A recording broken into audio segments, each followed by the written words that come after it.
We can start. So, hello everybody. Thanks for coming. Well, as I said this morning, I feel a little bit strange because I come a little bit from a different background, so I feel a little bit like an intruder here.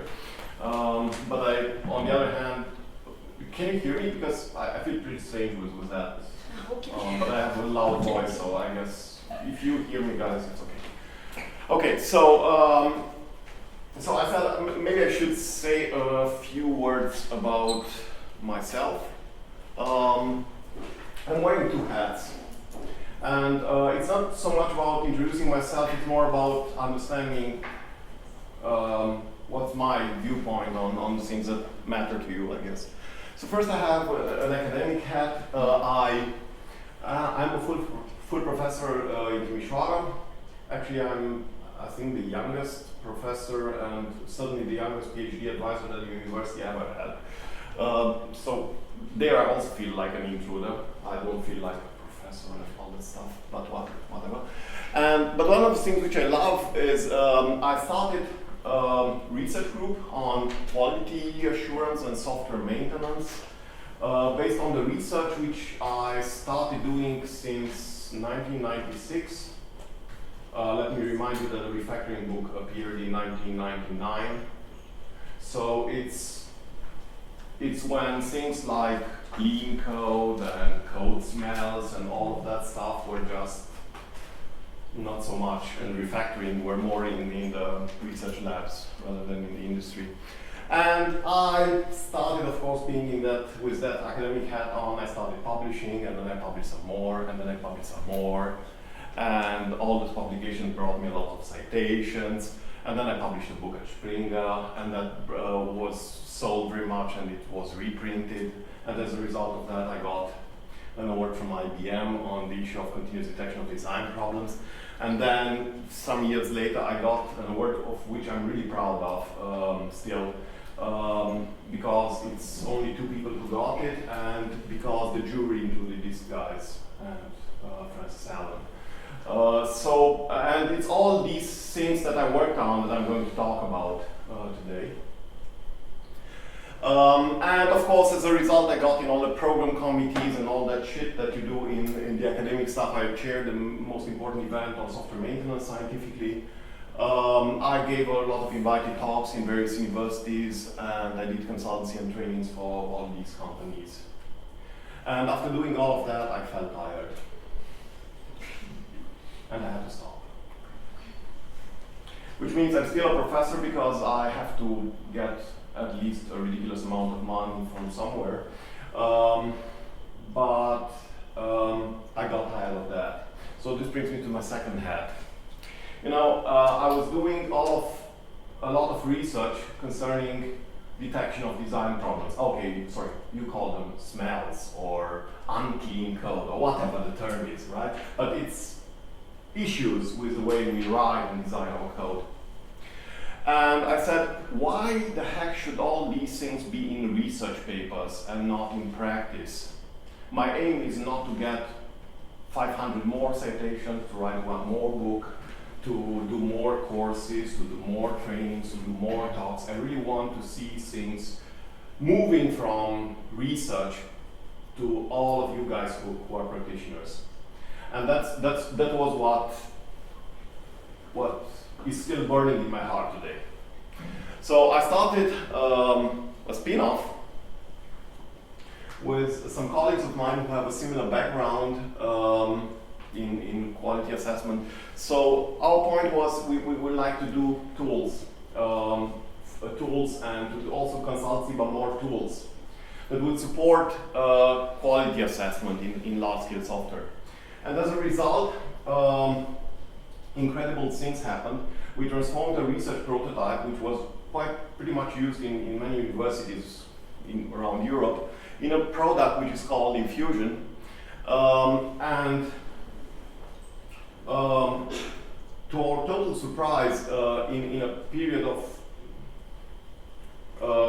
lot of economic trouble, which means 2008, 2009, we managed to get a global Fortune 500 use it and pay for it. And they have currently around 10,000 users, and there are some other companies who are using it. And we analyzed with this tool around 1 billion lines of code. So it's really, that's why I'm saying I'm wearing two hats. I'm coming from the academia, but what I'm presenting today has nothing to do with research prototypes. It's something which is bulletproof, so to say. Okay, and then we said, yeah, but I'm still not happy because I don't just like to have tools that are, or a tool that is, let's say, more for the traditional quality assessment, code reviews that you do, I don't know, 2 times a year or 3 times a year in that non-agile manner. One of my aims, not one of my aims, my aim, my special aim is, if I have to call it that way, my desire is to democratize quality assessment. Because when it comes to tools like Clockwork, or I don't know, Clockwork is a remarkable example because they ask for a ridiculous amount of money per year just to do some analysis, and that's because there is there's only them and a few others who ask ridiculously, so it's a sort of a monopoly. And I really believe that it shouldn't be like that, and I really believe that quality assessment does not belong in code review meetings. It belongs to in our daily practice. It has to be close to our development environment. It has to be close to us. And actually, we launched a new version today, and I'm going to give you some demo of that. So my presentation will be actually a combination of presenting some conceptual things and also giving you demos, and it will be interleaved. Well,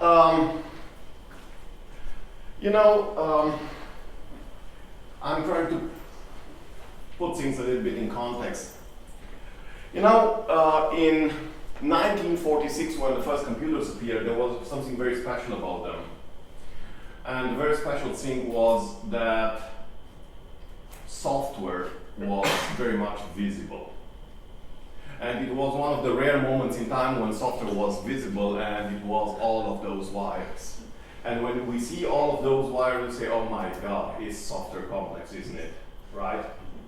But then what happened some years later was that they produced the first mass-produced computer, which was that ridiculous building there, right?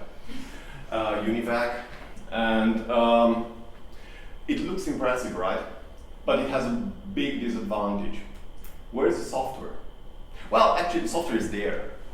And actually, when they reached that point, it was like the hardware. Just look at that. That's the hardware, right? And compared to that, the other thing is the software, right? And software has something to do with soft, right? It's so soft, it's so nice, it's so cute, right?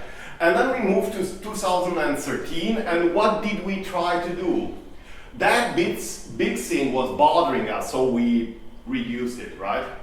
But what about the other thing? Well, that was the soft thing after all, right? Well, so what I would try to do is something which you all know better probably than me, right? Software is horribly complex. Maybe I don't have to convince you, but still, right?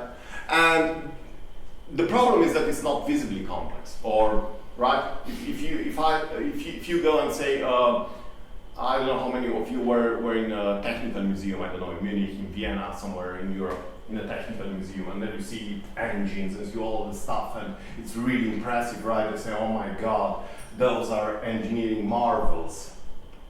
What is the software thing that you are working on compared to that, right?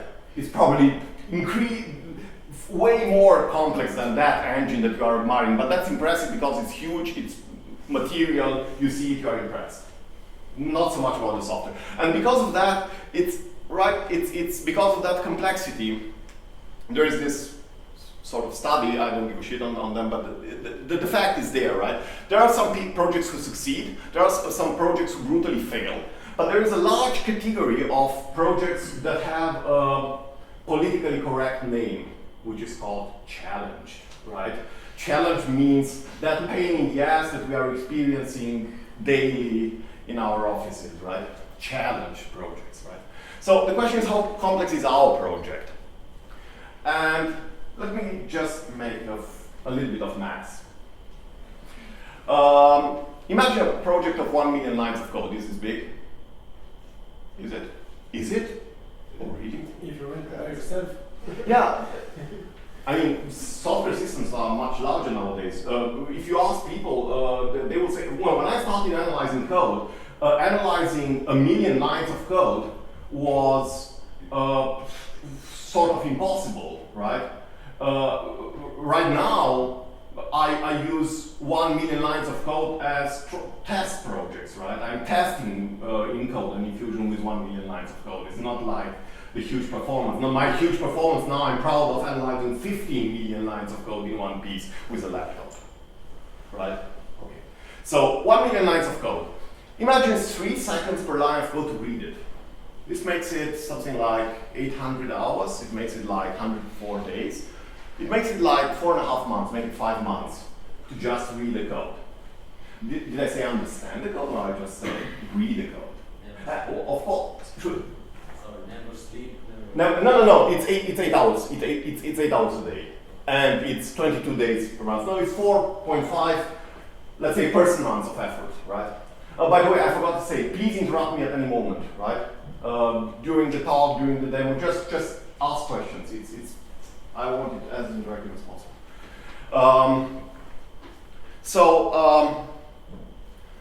It's like just reading it, but then the question comes, wait, you are playing a trick here, right?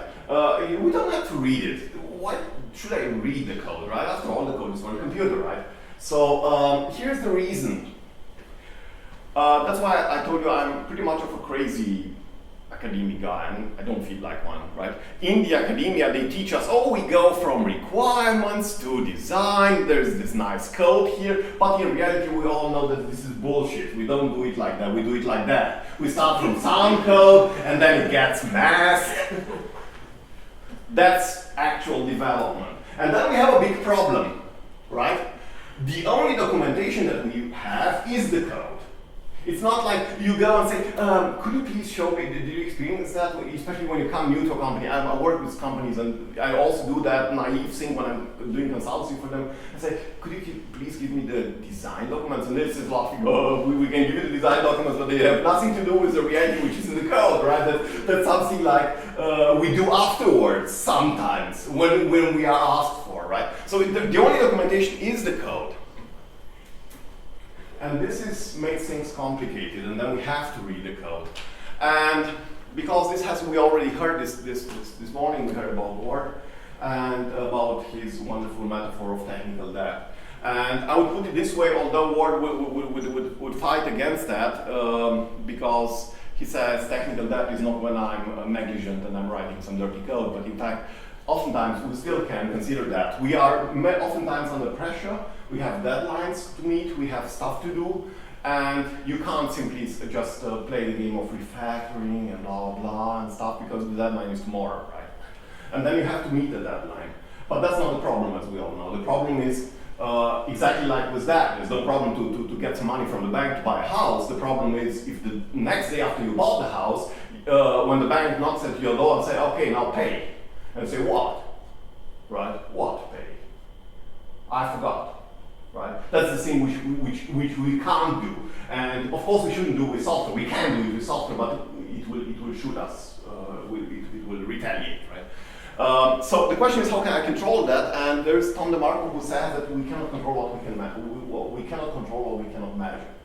Well, this has been very much interpreted and misinterpreted horribly, especially by managers.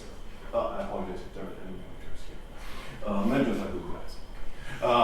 Okay, so I'm going to talk about 3 things. How do I measure design? How do I assess design? And how do I improve design? And when it comes to measuring designs, again, don't expect the classic talk. It would be horribly unclassical, what we'll hear. So the blah blah thing is, okay, software metrics are things that compress traits of a system into numbers, right? Massively compress system traits into numbers. let's see some examples. I know you all know that, yeah, right? Like there are these famous books about object-oriented stuff. This is a book, this is a paper actually. Okay, these are procedural more, lines of code, cyclomatic complexity, number of functions, fan out. We all heard about that, especially about cyclomatic complexity, right? Everyone, all the managers that I've met have a fetish with cyclomatic complexity. All they want to measure is cyclomatic complexity because they heard that this is connected with the holy cow of testing and bugs and stuff like that, which they never understood, but they think there is a correlation. Okay, good. And then we have some other more object-oriented, like number of attributes, depth of inheritance tree, so we are measuring additional aspects. And there are many, incredibly many. There were years where everyone was pouring out metrics after metrics, renaming metrics, inventing metrics. But the problem is that of course the frenzy moved on, then we have tools, metrics, tools. And they usually look like that, very competent, right? With charts, pie charts, complex things, and of course, the holy grail of metrics, red, green, and yellow buttons which tell me this is good, this is bad. And we trust them, right? The only problem is that, of course, you remember I wrote a book which is called Object-Oriented Metrics, right? So I should speak nicely about metrics. I'm not. Not of the way they are used, not of the way they are actually misused, in which we just try to justify some stupid decisions based on some numbers that we collected in some uncontrollable way. Okay, so there's trouble in paradise. And the first trouble that we have is this thing, thresholds. Let me explain. You all, I guess, if I guess wrong, then you are lucky, visited a doctor, physician in this life, right? And they, at some point in time they said, oh, we should go and make a blood test, right? Did you? No, you did. Great. And then the thing that you do is you go at the lab and you get the results, and they look like that, right? And the first thing which you do is Google, right? Yeah. Am I wrong? Because who the shit knows what C-R-E-A is? No one knows. By the way, I copy-pasted the picture from the internet somewhere, right? And then the question is this good or is this bad? Well, now I tricked you a little bit. I was unfair. What we get is this. Actually, we get also the reference range, right? And then the first thing that we do is match each number and see if it's in limits. And then the problem is now, here they are all in the limits, but it will take you some time to find out that they are all in the limits. And the problem that we have is when one is an outlier, right? And then the question is, then we Google again, frantically, right? And then we find horrible things about that indicator going up.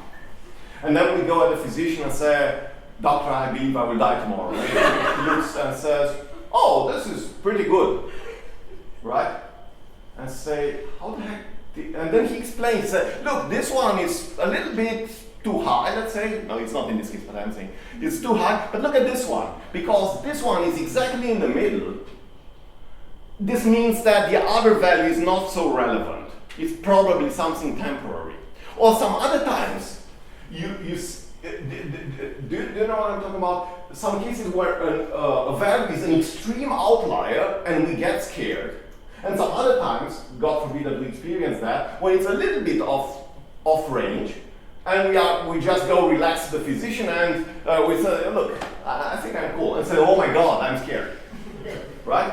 Because that one being a little bit off, like with temperature, 37 point something is more critical than 38 points, right? Because that's an infection or something that's 37 point may be more complicated, right?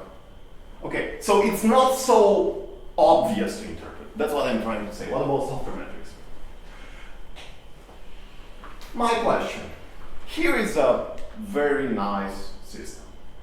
8,000 lines of code. Who is scared of maintaining 8,000 lines of code? How much would you ask from me to pay you to maintain 8,000 lines of code? A lot? Not so much. 8,000 lines, come on. Okay, let's If it's an assembler, it's... Okay, if it's an assembler, it's Java, whatever, 8,000 lines. Okay, C++, whatever, right? But one thing which I forgot to tell you is that we just have two functions. Why the heck does this make a difference? Why did you change your mind?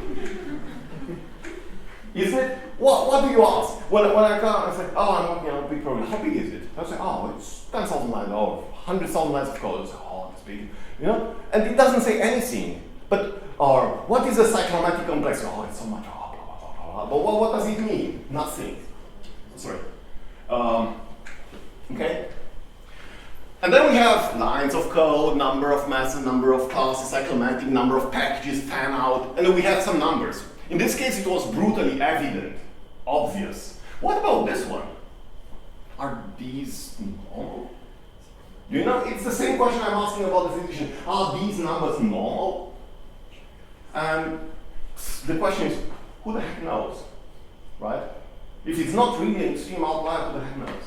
So we really need means to compare, and what we really need is a comparable matrix. And that was the starting point for one of the things which I did and which is in that book, which is the overview pyramid. It's so embarrassingly simple. It's just that we said, okay, we don't care about the system or object-oriented, only about size, things like lines of code and how big is it and so on. It's not only about size, also about communication, and not last but not least about inheritance. And then we said, let's put in all the obvious, the numbers that are obviously asked for. Number of packages, number of class, number of methods, all of that. And here you have the numbers. But those are not comparable. What is comparable, and you've got it from the other example, is the ratios. Oh, those are comparable. Well, to some extent. And then the same trick we applied with number of methods, number of calls, and their dispersion fan out. And here we aggregated the number of direct children, so the width and the height of the hierarchy. You will say, yeah, but these are also superficial. Well, I admit, it's just an overview. But still, I mean, these numbers, the problem is, wait, so we have these numbers here. And now you are throwing more numbers at us? Apparently yes, but you will see the answer is no. Why? Because what we started doing, the big problem when you start reading about metrics is that they all come with, even the great famous books are more like, well, my guts tell me that 6 is a good threshold. Like, who told you? How did your guts tell you that? And for some others they say, like, no clue. Oh, then why the heck did you define a metric if you have no clue what's a good value, right? Let me guess, or what? So what we did, or some others are based on, we analyze 10 systems. Oh, great. So we try to do it otherwise, and apply statistical methods on 500 million lines of code in over 4,000 open source projects. You'll say, yeah, but open source projects, well, open source is not like industrial projects. I don't have any problem with that. Just give me your industrial code, I will compute your thresholds based on your base. And say, but do you take every open source project? No, of course not. We just took those projects. Did I take the excellent projects? Oh, how do I know that it's excellent? No, I just wanted the projects that last, right? Which are popular and which last for many years. They were maintained and everyone is using them. So they have to be sort of normal. Maybe they are horrible, maybe blah, blah, but they couldn't survive for such a long time successfully if they were so hard, right? And we use those as a baseline, right? And we are counting, that's an ongoing project. And then suddenly, I can put labels to those, like this is close, red is not bad, it's just close to high, right? This is close to the average, and this is close to low. Now the question may come, but a compiler, if you put compiler with games and graphical, graphical apps, GUI, heavy client apps. They might have various values. You're right. But then again, the principle of collecting systems, a statistically significant number of systems, computing thresholds on those, applying statistically sound methods, and getting that way the thresholds, that's the way to go. Because otherwise we will never reach real thresholds, right? Yes, those are not holy numbers, right? But that's the way to go. And the funny thing is that I can start reading the pyramid like that. Oh, there's not so much inheritance here. Oh, there's a lot of intensity of coupling in average, right? But not very much dispersed. And packages tend to be rather large, and classes tend to be rather large. But when you look at the methods, their size is rather on the average. But the cyclomatic complexity in average is rather low. That's the way I like to read this picture. Okay? You'll see it in a second or so. But then the question comes, wait, why did we measure? Why do we measure? And so we measure because we want to control quality, right? That was the point. You cannot control what you cannot measure. And then the point was, I don't just want to play with numbers, and that's the thing I'm preaching for now 13 years, right? Oh no, not 13 years, 17 years, right? I'm preaching that. I don't believe that numbers taken in isolation can say anything. And let me come back to the example with the physician, right? What did he do? Did he look at one number and said, oh, this number is too big, like we do?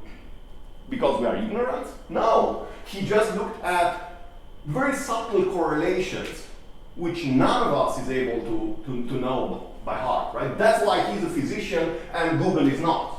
I apologize, right? Okay. Right, that's why we still need a physician.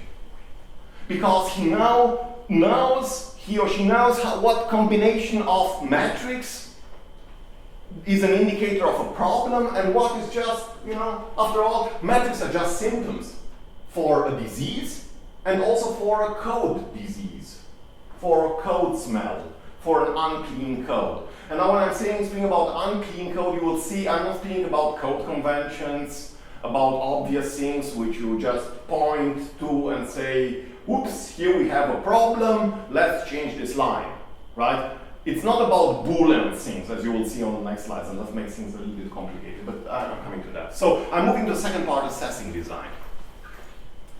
Imagine, to understand the kind of problems that I'm talking about, is imagine that you just change a small design fragment, there are like a few classes, and then suddenly a third of your classes have to change.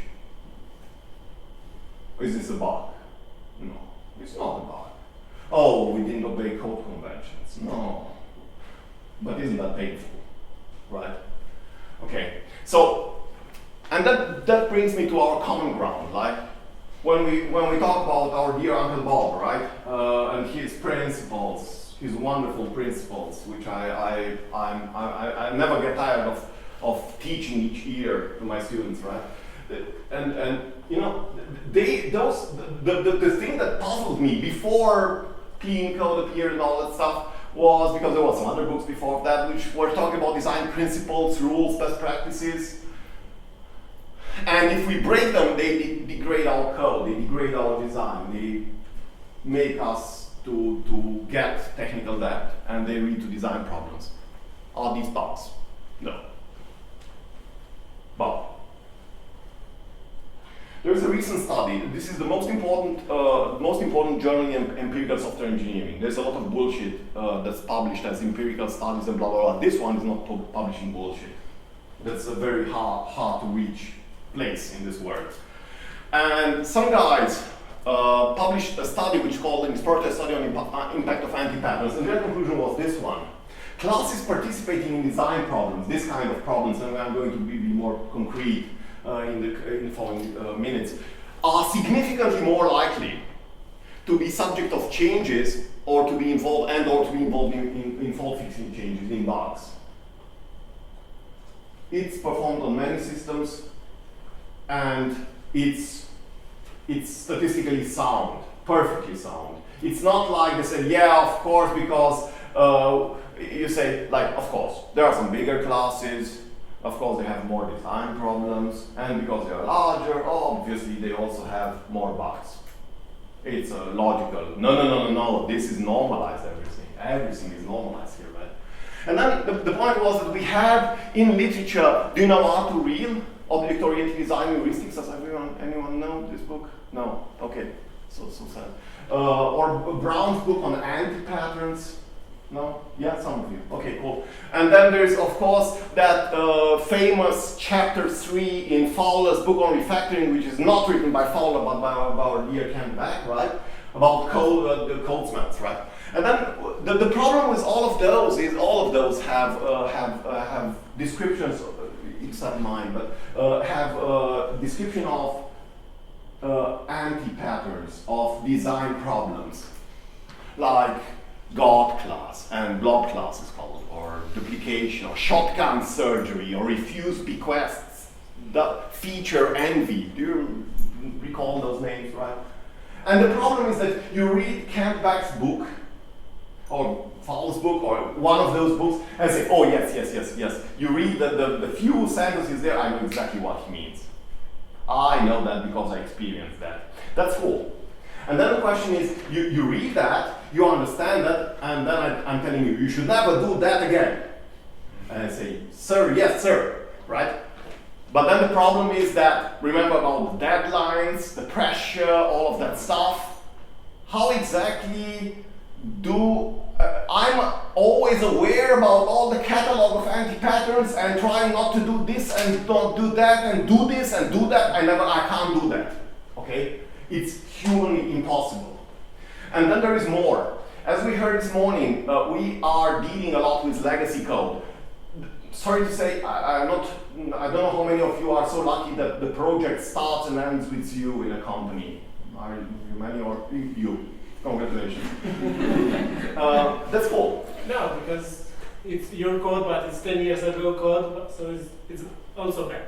Yeah, sure, but I mean, but in general, we are just thrown in an ocean of code, right, which we have not written and which we have to manage, and where you have to deal with the situations which are there, and you have to improve that. And again, I'm not speaking about code conventions and all that stuff, okay, please, this is so obvious, right?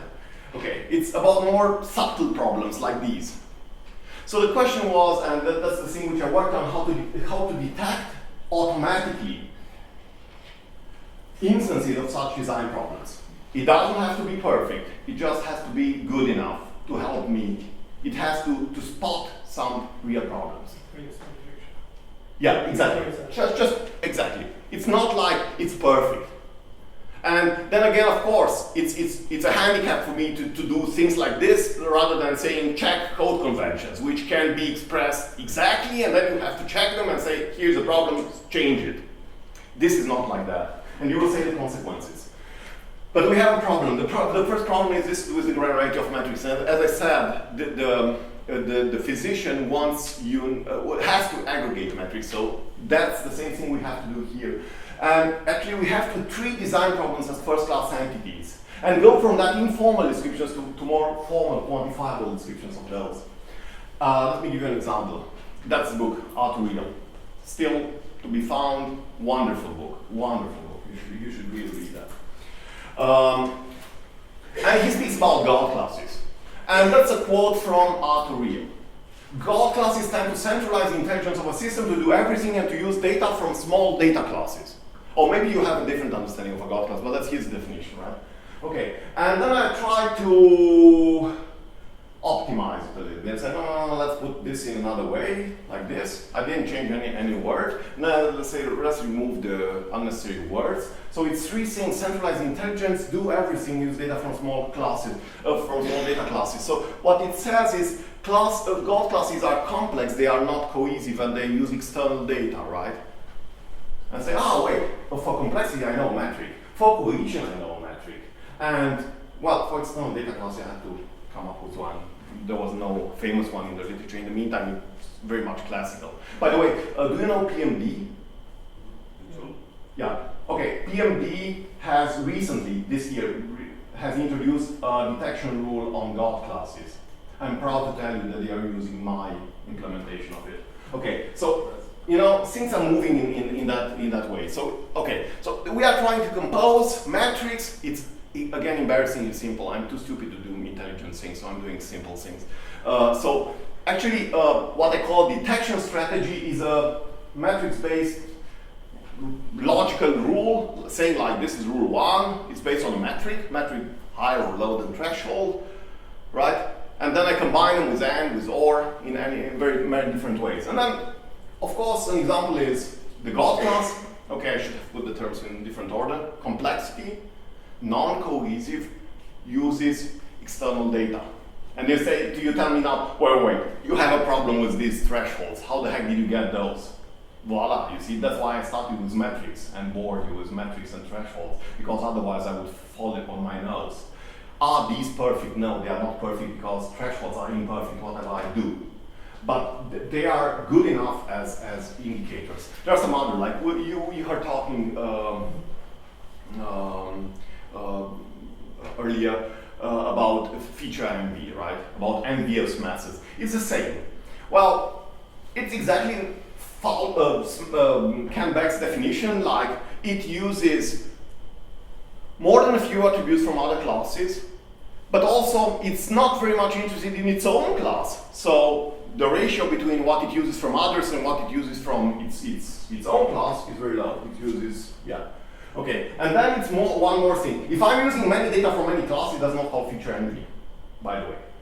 Feature envy is when I'm re-envying you, right? When you have the data that I love, one place. Okay, let's say 2, but one place I envy especially.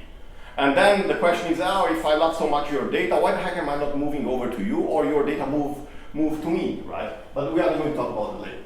Okay, or data classes. We say I'm exposing a lot of interface. I'm not going to bore you with all of that, but you'll find them on the slides. I guess the slides will be available somehow. Okay, and there are more. There are over 20 detection strategies that we defined so far. So it's time for the first demo.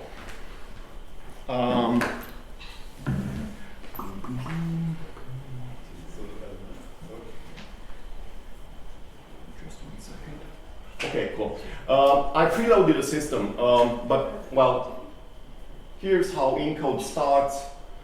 Looks when it starts. Well, the screen is embarrassingly small, but what should I do now? You can start analyzing a Java project, and you just have to pick up a code location, okay, and then you can do some configuration if you want, like setting the class path and all that stuff. All the parsing is based on JDT, by the way. And you can just run. I will not do that now. By the way, I'm not doing it now, not because I'm scared that it lasts long. It just takes, Argo UML is about around 250,000 lines of code, so 250,000 lines of code. But it takes 3 minutes. I don't want to waste 3 minutes now. You can try it on your own, you will see it's like that. Or you can load up, every time when you start a project, it creates a sort of a snapshot. And if you load the snapshot, like these one now, okay, now I have this one here, it takes for 250,000 lines of code, it takes something like 10 seconds, 20 seconds, depends on the machine, right? So it's worth doing it, okay.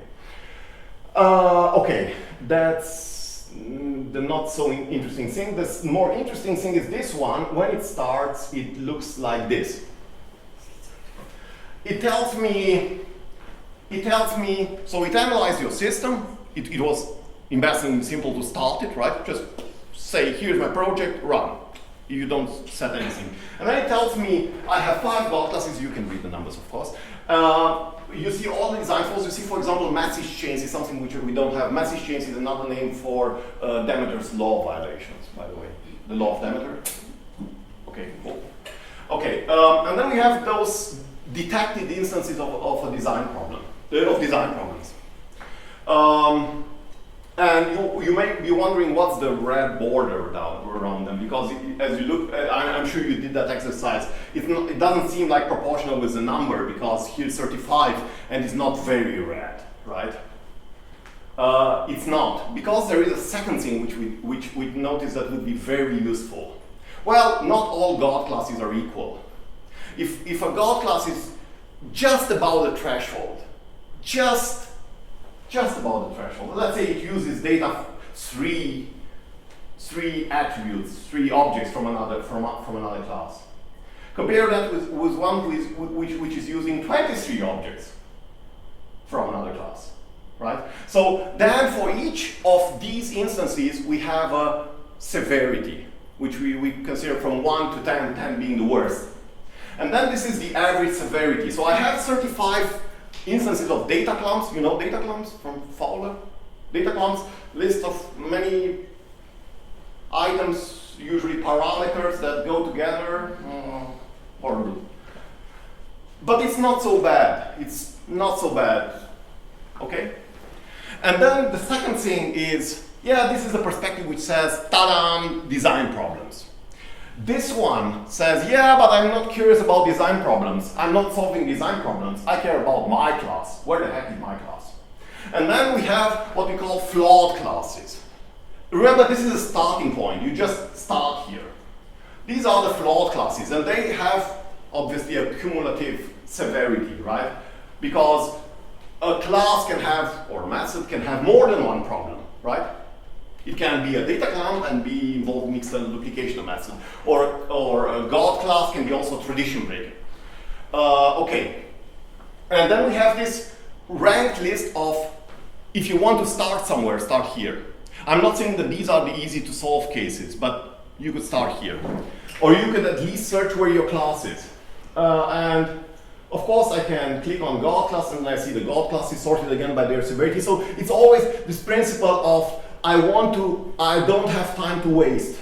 It's not like in the academia where people, that's the only thing that they do in principle, right? Like wasting lots of time and writing unnecessary papers to score citations and impact factors, right? Okay, that's the thing which we don't want to do.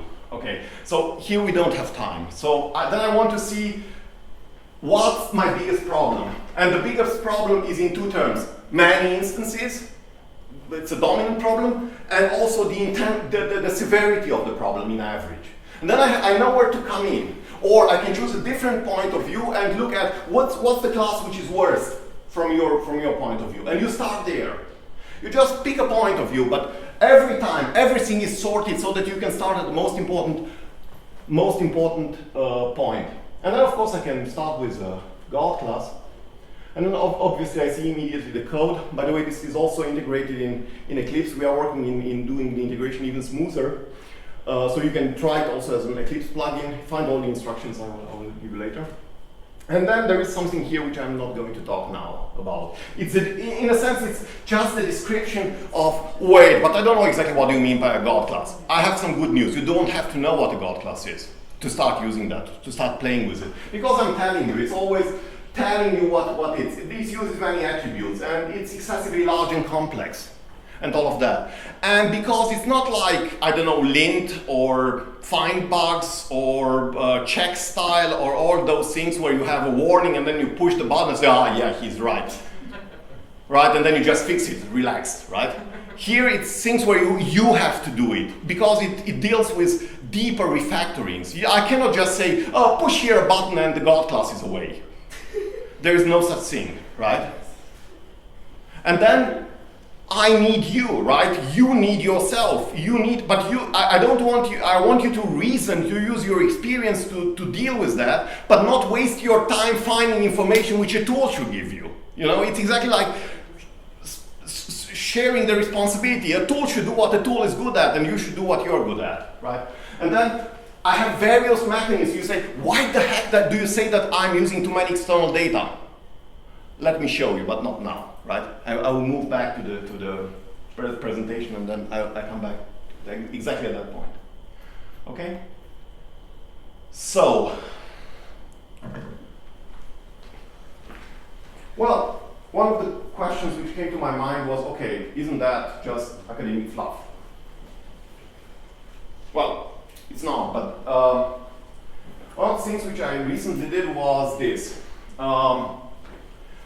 I wanted to see if the history of a system tells me that people, without knowing about my detection strategies, would care about those things. And then we do simple things. We took 63 releases of Eclipse JDT and EMF one of the oldest components and best components. And then you also have a sort of a little bit of guarantee that the people who are working on those modules are really good people, good developers, and people who are aware about quality and who don't just get technical debt every day and they say, I don't care, I'm leaving tomorrow for a better company, right? It's not that kind of people, right? And then we said a very simple thing. For each design flow, we said the previous release and the current release. And we said, but what, and a design problem, whatever, name it, God class, whatever. And then we said, what's the severity in the previous release, what's the severity in the current release? And if it's like that, it was 2 and it's 9, or it was nothing, it was not a God class, and now it's a 6 severity God class, then it's a decaying class. And if it goes the other way around, it's a refactored class, because it doesn't come out of inertia, right? And then we have the third class, where a class was not present in the previous release, but is present in the new release. And that's, of course, with a flaw, otherwise I don't care about it right now. And then it's a new flawed class. And then we can do things like these where we aggregate all the stuff over the system and see what happens. And then we see interesting patterns like data clumps. This is JDT, this is EMF. And here the green line tells me, was there any action? Was there any action, good action, refactoring action? Measured from the perspective of the severity of my detection strategies. And then I say, oh look here. They cared a lot about data clumps, and we checked that. We checked with developers, we checked in the code, we checked everything, and they cared about this one. They got a lot of data clumps here, then nothing happened, but they never ever cared about it. These people cared. And then there are some other strange patterns, like for a refuse bequest, right? This is something which, you see the dark thing here is something which got worse, right? The gray, the yellow, the light gray is something which just occurred in that version. Then we see with refuse parent bequest, either it happens at some point and it's refactored, or it never gets worse. It may be a matter of the way hierarchies get matured over time, I believe. And then there is some cases where you see strong reactions to that, while there are some, of course, some other cases where there's nothing. And there are also some versions where it's only in terms of technical debt, there's only payback, right? There's no things that happen for the worse, only things that happen for the better, right? Okay, now we are moving to the third part, improving design.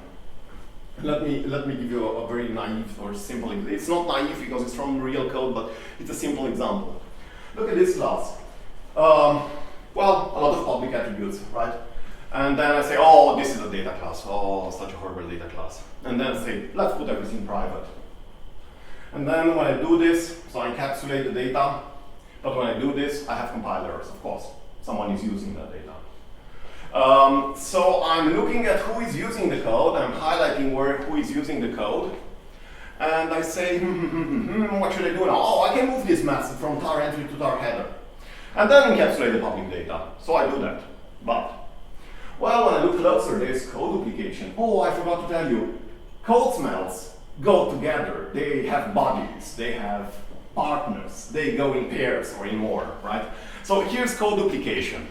And then I said, oh, great. Let's do the full thing. Let's extract the code and then move the newly created method from the one class to the other one, and then encapsulate the public data in tar header. Oh, sounds good. But there's also the alternative solution. And in that case, it really was. What about moving the data from tar header to tar entry, and then encapsulating the public data in tar entry instead of tar header? So we have two solutions. Which one should I choose? I have no clue. I have no clue. There's only one answer that I have to that. It's us who have to decide. But the road until we know that we have the data class and the feature engine, the code duplication, all those problems, first of all, we have to be aware that we have the problem. Second, we have various questions to ask, like, is this method using something from the class from where I want to take it and move it to another one or not? And stuff like that. So there are three lessons. First, if we want to if we want to improve, we have to reason the context of our case. And then correction involves our decision. We have to decide on stuff, right? And last but not least, I strongly believe we need tools. So we need to automate. No, not automate the whole restructuring process. Just support us in the things that we, so we need tools that help us think. It's not like it can take away the burden of thinking from us. It's more like it reduces everything to that burden of thinking, not of finding where the heck, who is using that, not all of that. And that's why I believe we need multiple instruments to do that. And that's what I'm going to show you now. And that's why I stopped there. Okay. Oh, sorry. No, that's not something I want to do. It's this thing. Where the heck is mine? Okay, here. Well, I'm not going to enter all the details now. I'm just going. I don't want to show a little bit, right? It's like I just take one problem. The problem that this class uses many attributes from external class. And I say, what do you mean? And then I say, look here. This is what I mean. And then I'm saying this is my class, and it's these two methods.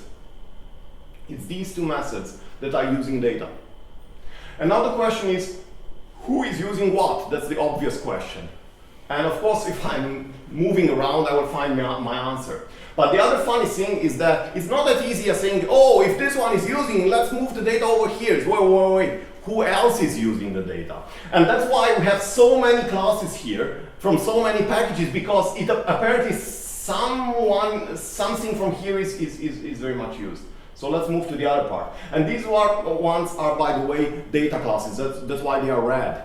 And this is an additional indicator that, oh, if this is a data class and the other one is envying data, probably I should try to move some of the functionality from the heavy part to the data class so that we distribute the intelligence of the system. But that is just a hint. It's not like it is like that. It's us who have to reason. Okay, and then I can play and say, oh, look, these here are used just by my class. Okay, and these also. It's only actually this here, the get active diagram, that is used by all of those, right? So with these two, I could play a game, right? But this is just an indication. As I say, it's not like I can say for sure. But then you say, yeah, but such a thing is a very dry thing. I cannot make a judgment based on a tree like that, right? Or a double tree like that. I want to see my code. But you don't want to see your code like this. I think you would prefer to see your code like this. Actually, to see if the usage of these external data is very much a widespread phenomenon in your file, in the class, or is it very much localized? It's very much localized. And we see here all the highlights, all the accesses. And then I see, oh, here they are. But here you say it's the same information. No, it's not, because here I see the code. And more than that, I can look at this one and I see, oh, this has a problem. This is called feature envy.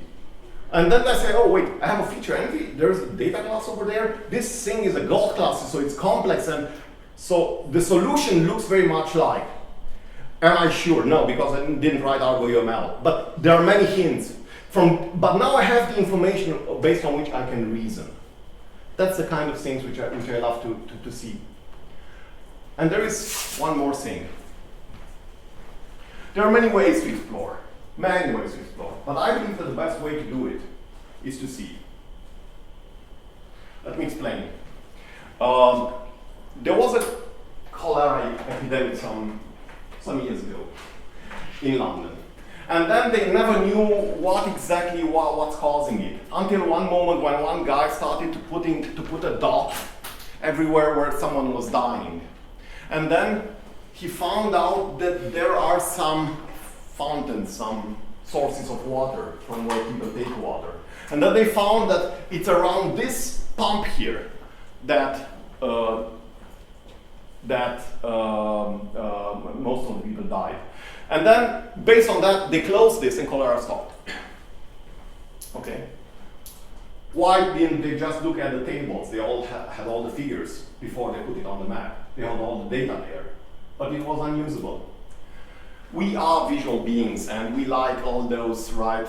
We have all those, we are governed by all these Gestalt principles. It's like here we see 3 groups or 4 groups or 2 groups, right? But here we group them by similarity and so on, right?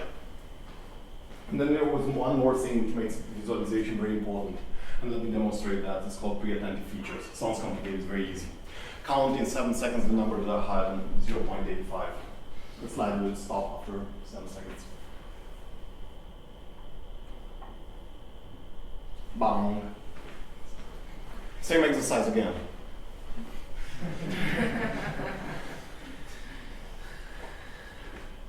Didn't you read them like dum dum dum dum dum dum dum dum in sequence? No? You just said, oh look, 3 here, 3 here, 3 here, or 4 here, right? It's 10 in a second. Bam! That's called pre-attentive feature. We have some sort of parallel processing capacity that we are not very much aware of. And then I tricked you again with a physician. Usually a good lab is not just giving us this, they are giving us this. Oh no, I don't have to match each one of them. I'm just looking at a picture and I have it in one shot. That's the power of visualization. Now why use pictures in software? Because of that. And the picture is worth 1,000 words. Now UML, I'm sorry to say they took it literally. Oh, sorry, I'm very late. Oh, shit. I'll be ready in a second. But we started a little bit late, right? Okay, so software visualization is more than UML. And there is this thing which is called polymetric views, in which you try to put metrics hidden behind the dimensions of a rectangle, right? And you have the position metric, you have the color metric, and so on. And then you have views like this one, for example, a system complexity. This is a hierarchy. These are many methods, attributes, very complex, deep hierarchy, so on. Look at this one. This is 1,300 classes in one picture. That's amazing. You will ask, what's this, right? Okay, I will answer you during the break. And there are some other things like code city, where you can look at the evolution of a system in time, right? Look, these are packages and these are classes. It's just that it's 3D. But there's also trouble in paradise. There are too many of those. There is this one, and this one, this one, this one, this one. There are too many and we get tired. And the other problem which we have with visualization, which we perceive as, is edges, right? You can't read anything from that. You see there are many tools that are professional and look like that. There are simply too many. And one of the things which I want to just show you is this idea, and I will keep the demo for the break. Sorry, I don't have time, but please, if you are interested, just let me show you that.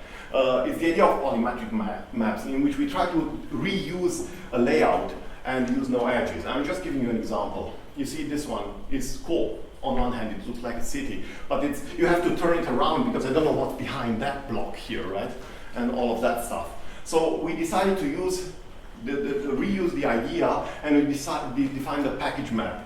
These are classes, same rule, and these are packages, and the gray level shows how deep it is. But the cool thing is now I can put various things here. For example, like this. This is the distribution of design problems. By the way, this is Eclipse JDT, right? And then I see, oh, there are many problems here, right? And it's not really that all the big classes are red and also not the other way around. But then I can change the perspective and say, oh, this is coupling. And I say, if something is orange, it's very much using a lot of other things. If something is blue, it's more the passive thing, the being used, right? And then I see there are some things like this one is called kernel.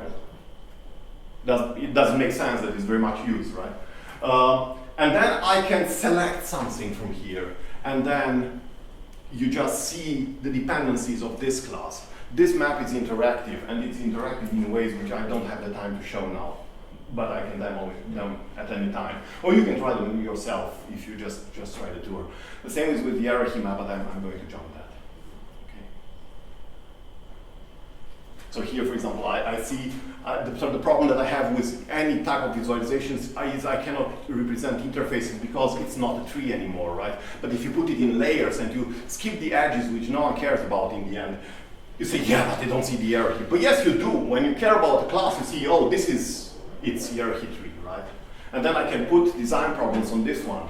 Wouldn't it be funny to check on this one, where is the sibling duplication among related classes in the same hierarchy. It's much easier to see it here, to see if there are some patterns which we couldn't see otherwise, right? In just tables with numbers. Okay, so it's many, many other things. Oh, this, by the way, even bigger. It's 11,000 classes in one picture. It looks small, but it's not on a real screen, right?